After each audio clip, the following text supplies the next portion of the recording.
పిత పుత్ర పవిత్రాత్మ నామమున ఆమేన్. అందరూ బాగున్నారా?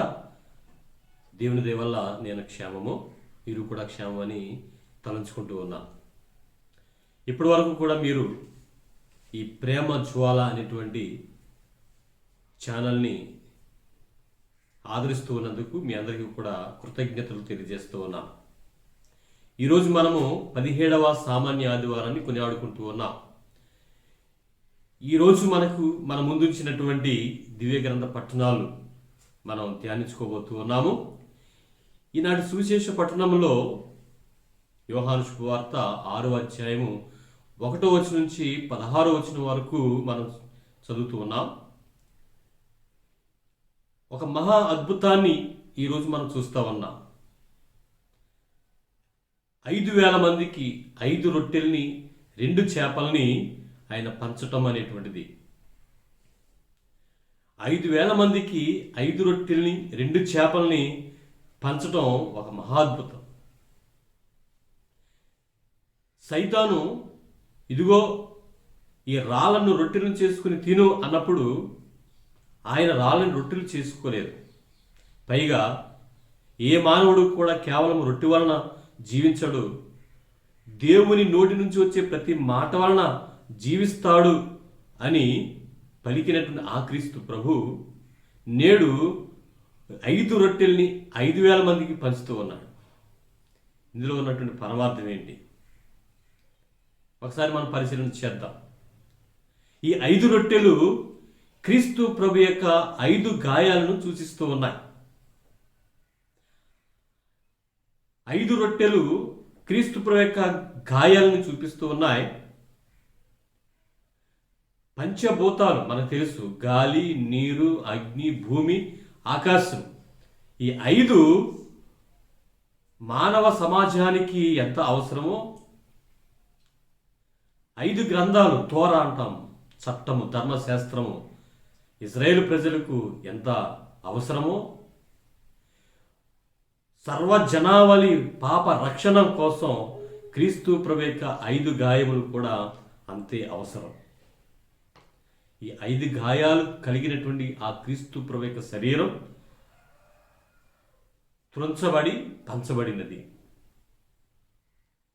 అలాగే 2 చేపలు క్రీస్తు ప్రభు యొక్క 2 స్వభావాలను సూచిస్తూ ఉన్నాయి.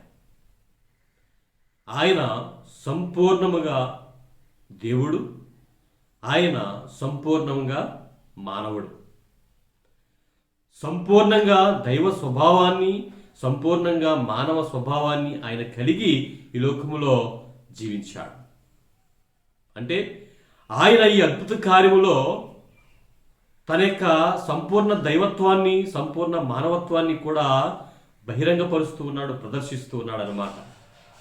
పోయిన ఆదివారం మనం చూసాం, మార్కు శుభవార్త 6వ అధ్యాయము 30వ వచనం నుంచి 34వ వచనం వరకు మనం చదివాము.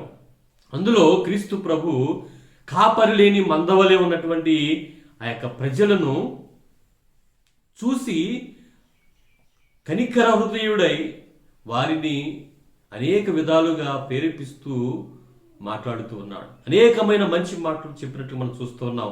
ఇక్కడ ఆయన మానవ హృదయముతో ఆయన అక్కడ ఉన్నటువంటి ప్రజల పట్ల ప్రేమను చూపిస్తూ ఉన్నాడు. అదేవిధంగా ఈనాటి సువిశేష పట్టణంలో కూడా, ఈ యొక్క అద్భుతంలో కూడా మనం చూస్తూ ఉన్నాం. ఆకలి బాధతో అలమాడుచున్నటువంటి ప్రజలను, వారి యొక్క ఆకలిని గమనించి వారికి ఆకలి తీరుస్తూ ఉన్నాడు. అక్కడ కూడా మానవ స్వభావాన్ని ఆయన ప్రదర్శిస్తూ ఉన్నాడు. రెండవదిగా 5 రొట్టెల్ని 2 చేపల్ని 5,000 మందికి పంచటం ద్వారా తన దైవ స్వభావాన్ని, దైవ శక్తిని ఆయన ప్రదర్శిస్తూ ఉన్నాడు. కనుక ప్రియ సోదరులారా, క్రీస్తు ప్రభులో ఉన్నటువంటి ఈ యొక్క దైవ స్వభావం, మానవ స్వభావము, ఈ 2 కూడా మానవులందరికీ కూడా ఒక బలాన్ని చేకూరుస్తూ ఉన్నాయి. అంతేకోకుండా మానవుల యొక్క రక్షణాన్ని తెచ్చిపెడుతూ ఉన్నాయన్నమాట. అందుకనే 5 గాయాలు కలిగినటువంటి ఆయన శరీర మరణము, పునరుత్థానము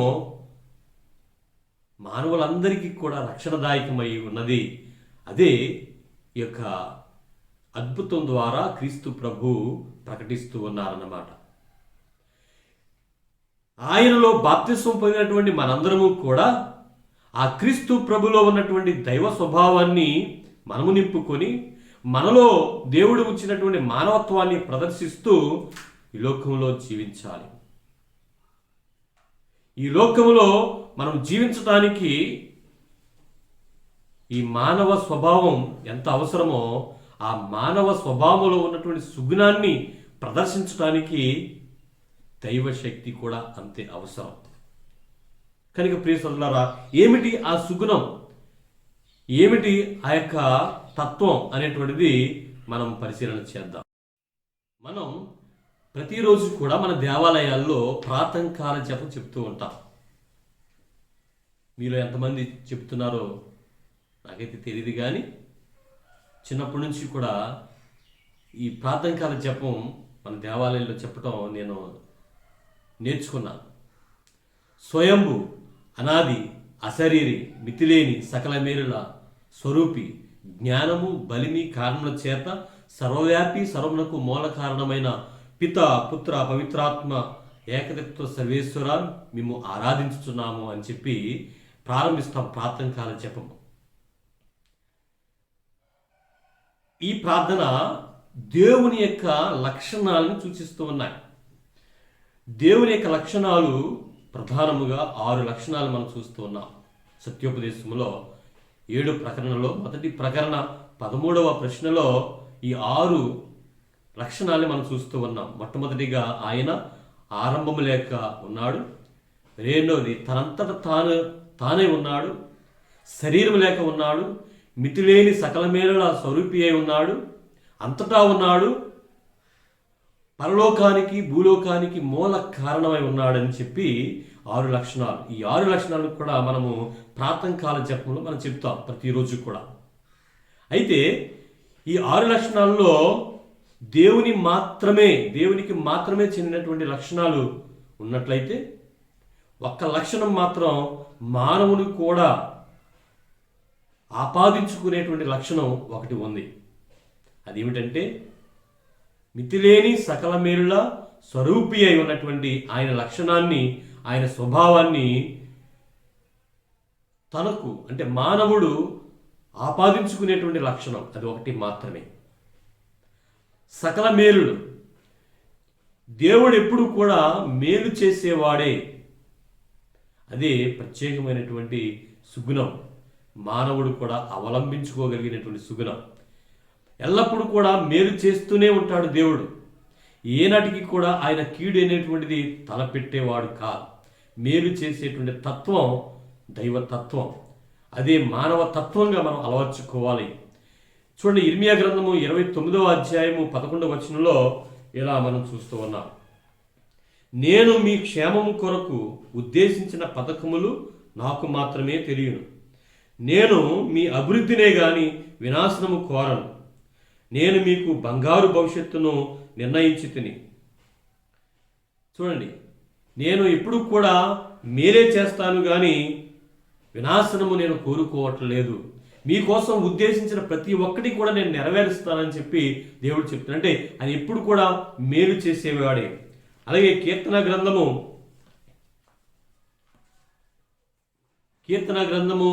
34వ అధ్యాయం 10వ వచనంలో ఈ విధంగా రాయబడి ఉంది. సింహపు పిల్లలు ఆహారము కొరకు అలమటించునేమో గాని ప్రభువును ఆశ్రయించు వారికి ఎల్ల మేలులు సిద్ధించును అని చెప్పేసి. తర్వాత మలాకీ గ్రంథం మనం చూసినట్లయితే మలాకీ గ్రంథము 3వ అధ్యాయము 10వ వచనం చూసినట్లయితే, మీరు మీ 10వ పాలును సంపూర్తిగా దేవాలయమునకు కొనిరండు, అప్పుడు దేవాలయమున సమృద్ధిగా భోజనము లభించును. మీరు నన్ను పరిశీలించి చూడొచ్చు. నేను ఆకాశ ద్వారమును విప్పి మీపై ఆశీర్వాదములెల్లా సమృద్ధిగా కురిపించునో లేదో మీరే చూడవచ్చును. అలాగే కీర్తన 34వ కీర్తన 8వ వచనంలో కూడా ఆయన చెప్తున్నాడు, పరిశీలించి చూడు, ప్రభు ఎంత మంచివారో మీకే తెలియను అని చెప్పేసి. అంటే దేవుడు ఎప్పుడు కూడా మేలు చేస్తూనే ఉంటాడు, ఆయన సుగుణం అని. అలాంటి సుగుణాన్ని ప్రతి మానవుడు కూడా అవలంబించుకోవాలి అని చెప్పి దేవుడు మనల్ని కోరుకుంటూ ఉన్నాడు. ఈనాడు సువిశేష పట్టణంలో మనం ఈ యొక్క అద్భుతమైనటువంటి కార్యాన్ని మనం వింటూ ఉన్నాము.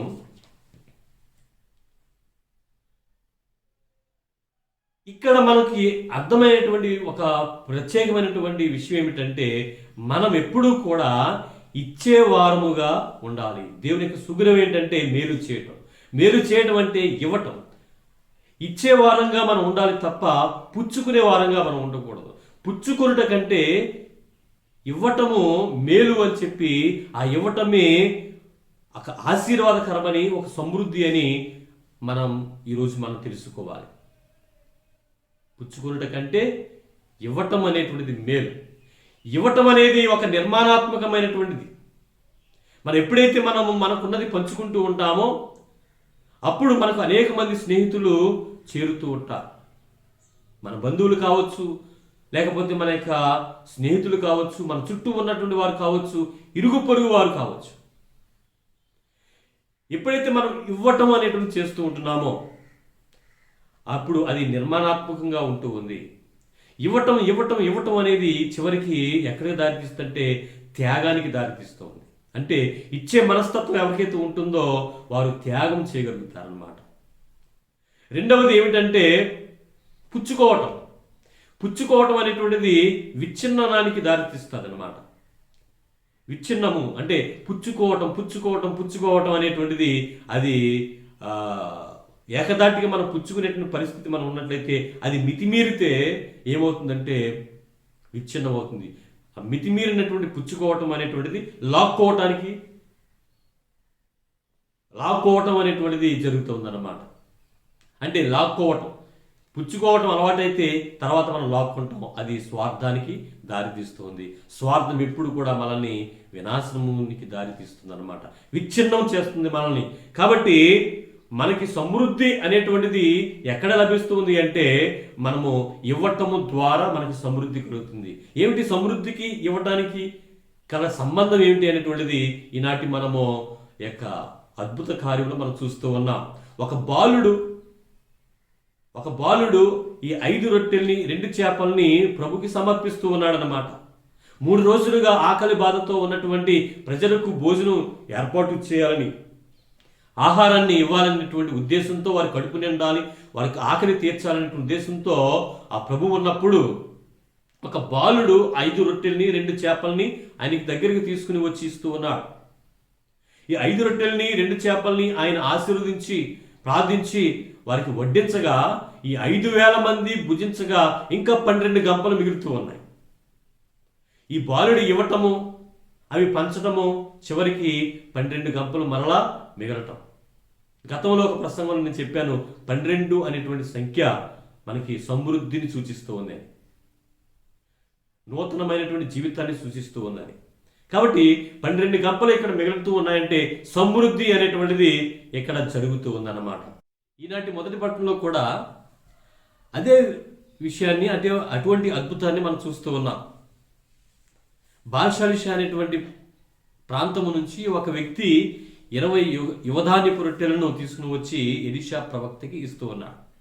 ఎలీషా ప్రవక్త తన శిష్యుని పిలిచి అక్కడున్నటువంటి ఆ ప్రవక్తలందరికీ కూడా పంచమని ఇచ్చినప్పుడు ఇవి 20 రొట్టెలు 100 మందికి ఎలా సరిపోతాయని సందేహాన్ని శిష్యుడు వెలబుచ్చినప్పుడు ఎలీషా ప్రవక్త ఈ విధంగా అంటూ ఉన్నాడు, వానిని వీరికి పంచిపెట్టుము, ప్రభువు వాక్యమిది, వీరి రొట్టెలను తిన్న పిమ్మట ఇంకను కొన్ని మిగులును అని పలికాను. ఇంకా మీరు భుజించినప్పుడు ఇంకా మిగులుతాయి, ఇవి దేవుని యొక్క పలుకులు అనేటువంటి ఆ మాటను ఎలీషా ప్రవక్త చెప్తూ ఉన్నాడు. ఇదే విషయాన్ని క్రీస్తు ప్రభు తన యొక్క అద్భుతం ద్వారా ధృవీకరిస్తూ ఉన్నాడన్నమాట. దేవుడు ఎల్లప్పుడూ కూడా మానవునికి మేలు చేస్తాడు, సమృద్ధిని దయచేస్తాడు అనేటువంటి దానిని క్రీస్తు ప్రభు యొక్క అద్భుతం ద్వారా దృఢపరుస్తూ ఉన్నాడు అన్నమాట. బహుశా ఇక్కడ 5,000 మందికి పంచగా మిగిలినటువంటి 12 గంపలు కూడా ఎవరైతే 5 రొట్టెలు 2 చేపల్ని సమర్పించాడో ఆ బాలునికే అవి ఇచ్చి ఉంటాడని చెప్పి నేను భావిస్తూ ఉన్నాను ప్రియ సోదరులారా. చూడండి, పాత నిబంధన గ్రంథములో ఉన్నటువంటి అనేకమైనటువంటి విషయాలు క్రీస్తు ప్రభు చేయబోయేటువంటి లేదా ఆయన జీవిత విధానాన్ని ముందుగానే తెలియపరుస్తూ ఉన్నాయన్నమాట. చాలా సంఘటనలు కావచ్చు, ప్రవక్తలు కావచ్చు, వ్యక్తులు కావచ్చు, అనేకమైన సంఘటనలు మనం చూసినట్లయితే యేసు ప్రభు యొక్క జీవితంలో జరిగినటువంటి ప్రతి విషయం కూడా ముందుగానే పాత నిబంధన గ్రంథములో దేవుడు ఇక వ్యక్తుల ద్వారా, ప్రవక్తల ద్వారా ముందుగా వ్యక్తపరిచి ఉన్నాడని చెప్పి మనం గ్రహించాలి.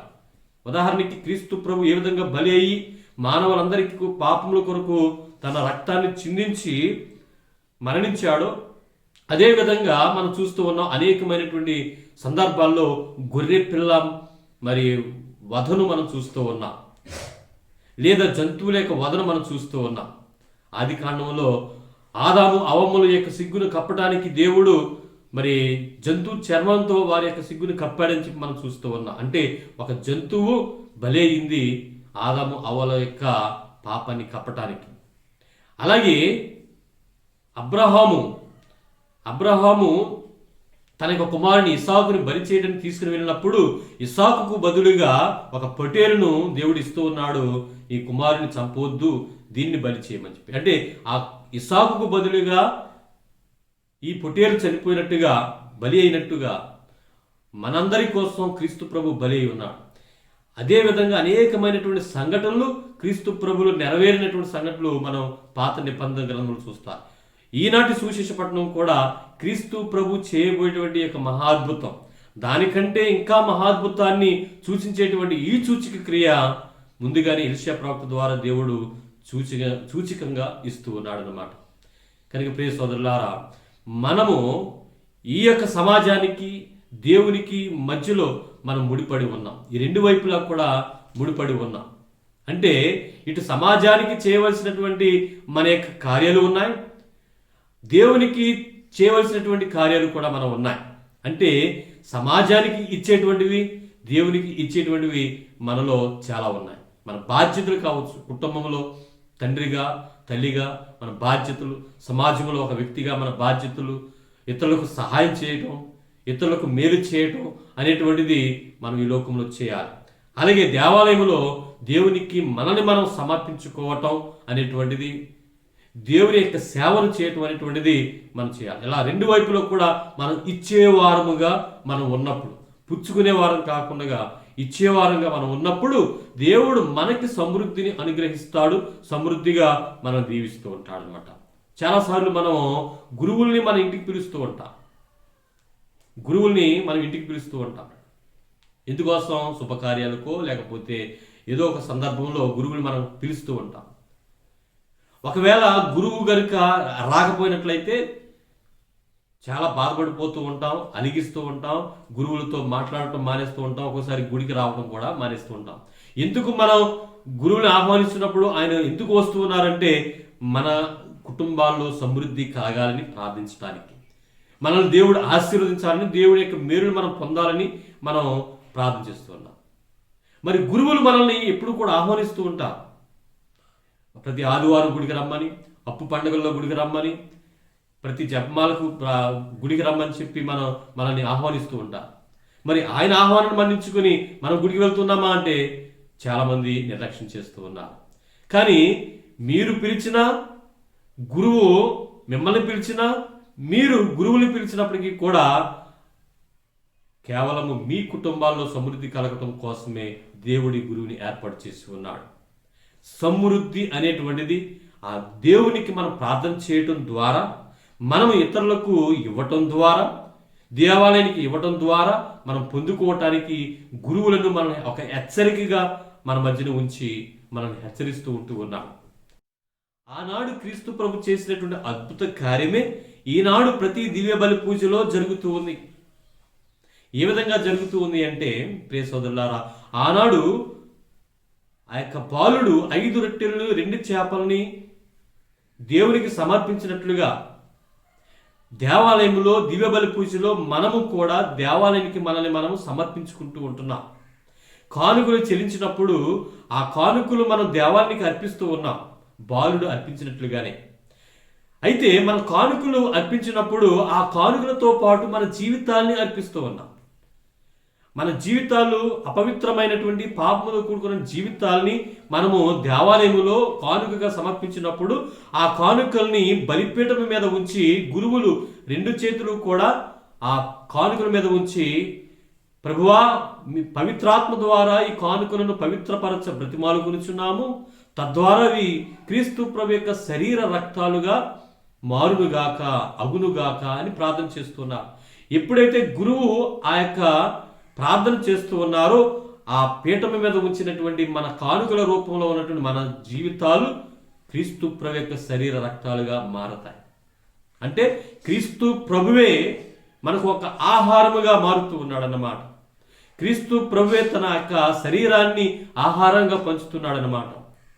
చూడండి, సైతాను ఆయనను ప్రేరేపించినప్పుడు, శోధించినప్పుడు ఆయన మనసులో ఒక మాట అనుకుని ఉంటాడని నేను ఊహిస్తూ ఉన్నాను. ఏమిటి అంటే, ఈ రాళ్ళను రొట్టెలుగా చేసుకుని తిను అని సైతాన్ అన్నప్పుడు ఆయన అనుకున్నాడు, రాళ్ళను రొట్టెలు చేసుకుని తినటం ఏమిటి, నేనే ఈ యొక్క లోకానికి ఒక ఆహారముగా మారబోతూ ఉన్నాను, నేనే నా శరీరాన్ని ఈ యొక్క లోకానికి ఆహారముగా నేను పంచబోతూ ఉన్నాను, నా శరీరాన్ని త్రుంచి నేను ఈ లోకానికి ఆహారముగా అవబోతూ ఉన్నాననేటువంటి ఆలోచన ఆయన చేశాడు. అందుకనే ఆయన కూడా వస్తున్నటువంటి అనేక మంది జనాంగాలను చూసి ప్రజలను చూసి ఆ ప్రభు చెప్తూ ఉన్నాడు, మీరు నాశనం అయిపోయేటువంటి ఈ రొట్టెల కోసం మీరు ప్రాకులాడకండి, నాశనం అయిపోయేటువంటి ఈ యొక్క ఆహారం కోసం మీరు ప్రాకులాడకండి, నాశనము కానటువంటి ఆహారం కోసం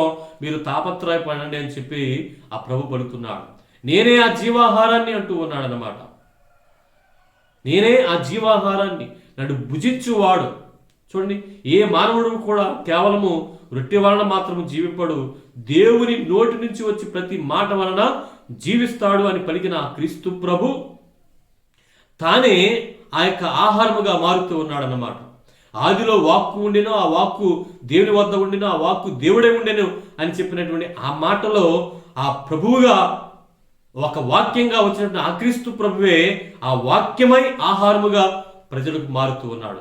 ఆ ఆహారమే క్రీస్తు ప్రభు యొక్క శరీరము, ఆ శరీరమే దేవుని యొక్క వాక్యము, ఆ శరీరమే 5 గాయములను ధరించుకుని మరణించి మనందరికీ కూడా తన శరీరాన్ని త్రుంచి ఆహారముగా పంచి ఇచ్చున్నాడు.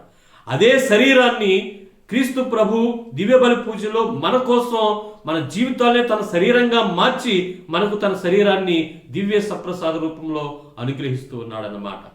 అది దివ్య బలి పూజలో మనము గమనించవలసినటువంటి విషయం. ఆ బాలుడు ఈ యొక్క 5 రొట్టెల్ని 2 చేపలను ఇచ్చినప్పుడు ఏ విధంగా అయితే 12 గంపలు మరలా తిరిగి అతనికి స్వీకరించగలిగాడో, సమృద్ధి అతను కలిగిందో, అదేవిధంగా మనము దేవాలయంలో దివ్య బలి పూజలో పాల్పంచుకున్నప్పుడు, మనము మనల్ని దేవునికి సమర్పించుకున్నప్పుడు ఆ క్రీస్తు ప్రభువే సమృద్ధిగా మన యొక్క జీవితంలోనికి ప్రవేశిస్తూ ఉన్నారు అనేటువంటి సత్యాన్ని మనం గ్రహించాలి. క్రీస్తు ప్రభునే ఆహారముగా స్వీకరిస్తున్నట్టు మనము, ఆయన యొక్క శరీరాన్ని ఆహారముగా స్వీకరిస్తున్న మనము ఆయనను పోలి మనము ఈ లోకంలో జీవించాలి. ఎందుకంటే మనం ఏ ఆహారాన్ని మనం భుజిస్తామో ఆ ఆహారంలో ఉన్నటువంటి లక్షణాలని మనము మన శరీరంలో బలపరుచుకుంటాం. అదేవిధంగా క్రీస్తు ప్రభుని మనం స్వీకరిస్తున్నాము, ఆహారముగా స్వీకరిస్తున్నామంటే క్రీస్తు ప్రభులో ఉన్నటువంటి ఆ యొక్క గుణాలని మనం కలిగి ఉండాలి. ఏమిటా క్రీస్తు ప్రభులో ఉన్నటువంటి గుణము, దేవులో ఉన్నటువంటి లక్షణాలలో ప్రధానమైన మనం అవలంబించగలిగినటువంటి గుణము, లక్షణం ఏమిటి అంటే మేలు చేసేవారముగా మనం ఉండాలి అనేటువంటిది. క్రీస్తు ప్రభు మన కోసం చేసిన మేలు ఏమిటంటే తన శరీరాన్ని, తన రక్తాన్ని మనకు ఆహారముగా, పానముగా అర్పించి ఉన్నారు, ధారపోసి ఉన్నారు, శిలువలో మన కోసం బలి అయిపోయారు. అంటే ఆయన చేసిన మేలు ఈ ప్రపంచంలో ఎవరూ కూడా చేయలేనటువంటిది. అలాంటి తత్వం, అలాంటి మానవత్వం, అలాంటి దైవతత్వం ప్రతి క్రైస్తవుల్లో కూడా ఉండాలి. అదే సమృద్ధి అంటే. సమృద్ధిగా 12 గంపలు మిగటం అంటే ఏమిటి అంటే ఆ సమృద్ధి అనేటువంటిది ఇక తరిగిపోయేది కాదు. మనం అనుకుంటాం సమృద్ధి అనగానే ఒంటి నిండా నగలు, ఇంటి నిండా బట్టలు, వస్తువులు, పొలాలు, కార్లు, బంగళాలు ఇవి అనుకుంటాం మనం. కానీ ఇది కాదు. పంచే కొలిది పెరిగేటువంటిది, ఖర్చు పెట్టే కొలిది పెరిగేటువంటిది జ్ఞానము, ప్రేమ మాత్రమే. జ్ఞానము, ప్రేమ ఈ రెండూ కూడా మనం పంచిపెట్టే కొలిది పెరుగుతూ ఉంటాయి. కానీ ఈ వస్తువులన్నీ కూడా పంచి పెట్టకపోయినా నశించిపోతూనే ఉంటాయి. కాబట్టి ఏది మనం కలిగి ఉన్నారు, ఏది నిజమైన సమృద్ధి అంటే మనం పంచిపెట్టే కొలిది పెరిగేటువంటివే నిజమైనటువంటి సమృద్ధి. అందుకనే పునీత పౌలు గారు ఈరోజు 2వ పట్టణంలో మనం చూస్తున్నాం. ఎఫెసీయులకు రాసిన లేఖ 4వ అధ్యాయం 1వ వచనం నుంచి 6వ వచనం మనం చూసినట్లయితే, మిమ్ము పిలిచినటువంటి దేవుడు మీకు ఏర్పరిచిన అంతస్తునకు తగిన విధముగా జీవింపుడు. మీరు ఎల్లప్పుడూ సాధువులుగాను, సాత్వికులుగాను, సహనశీలులుగాను ఉండవలేను. పరస్పరము సాయమనొచ్చుకున్నట ద్వారా మీ ప్రేమను ప్రదర్శించుకొనుడు. ప్రేమ తరిగిపోయినటువంటిది, పంచే కొలది పెరిగిపోయేటువంటిది. అలాంటి ప్రేమను మీరు సాయమనొచ్చుకోవడం ద్వారా మీరు చూసుకోండి. అందుకనే పేతురు గారు కూడా అంటూ ఉన్నారు, మీరు నగలు ధరించుకున్నప్పుడు అవి వేషధారణమైనటువంటి నగలు కాదు, సత్క్రియలు అనేటువంటి నగలు మీరు ధరించుకోండి. పునీత పౌలు గారు కూడా తిమోతికి రాసిన లేఖలో కూడా ఇదే మాట చెప్తూ ఉన్నారు. మీరు అలంకరణలు, ఈ లోక సంబంధమైన అలంకరణలు కాదు, మీరు దైవ సంబంధమైనటువంటి అలంకరణలు మీరు చేసుకోండి. సత్క్రియలు అనేటువంటి ఆ యొక్క అలంకరణలు చేసుకోండి అంటున్నాడు. అంటే దేవుని యొక్క స్వభావం ఏదైతే ఉందో, ప్రేమించే గుణం ఏదైతే ఉందో, ఆ గుణమే నిజమైనటువంటి ఆభరణం మనకి. అలాంటి ఆభరణాన్ని మనం ధరించుకున్నట్లయితే అది నిజమైన సమృద్ధి.